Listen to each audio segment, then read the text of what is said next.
আচ্ছা, পৃথিবীর অন্য দেশেও তো গণতন্ত্র আছে, পৃথিবীর অনেক দেশ তো স্বাধীন হয়েছে, হয় নাই?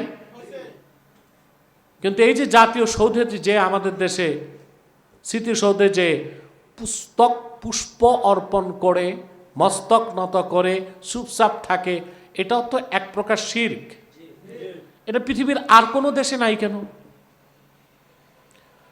অন্য দেশে কি মানুষ মারা যায়নি দেশের জন্য? এরপর 52 সালে ভাষা আন্দোলন হয়েছে, যারা মারা গেছে এদের জন্য আমরা দোয়া করতে পারি।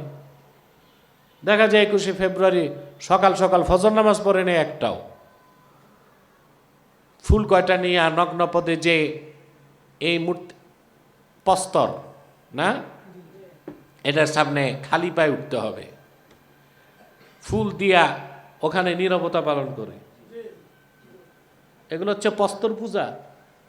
কি এই রাজনীতির নামে সংস্কৃতির নামে পৃথিবীর কোথাও এত শিরক নাই।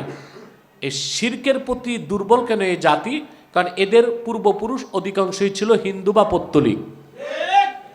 এটার আমূল পরিবর্তন করতে ব্যাপকভাবে তাওহীদের শিক্ষা প্রতিষ্ঠিত করতে হবে। স্কুলে, কলেজে, ভার্সিটিতে, নতুবা আলেম ওলামা তারা তো এই সেরেকগুলো করে না।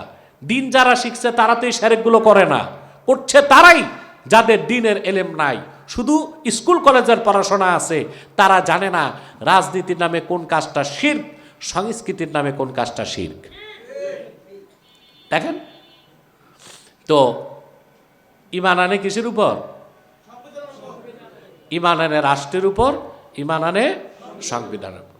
তো দেশ ঠিক হবে কেমনে? সংবিধান না পরিবর্তন হবে, নীতির তো পরিবর্তন হবে না। শুধু সেট আপ চেঞ্জ হয়েছে। কি চেঞ্জ হয়েছে? আগের সেট আপ চলে গেছে, নতুন সেট আপ। কিন্তু আগের লোকগুলো যে জিনিসের পূজা করত, এখন যারা তারাও সেই জিনিসেরই পূজা করে। এরপর যারা আসবে তারা ওই একই পূজা করবে। ওইটা হচ্ছে গণতন্ত্রের পূজা।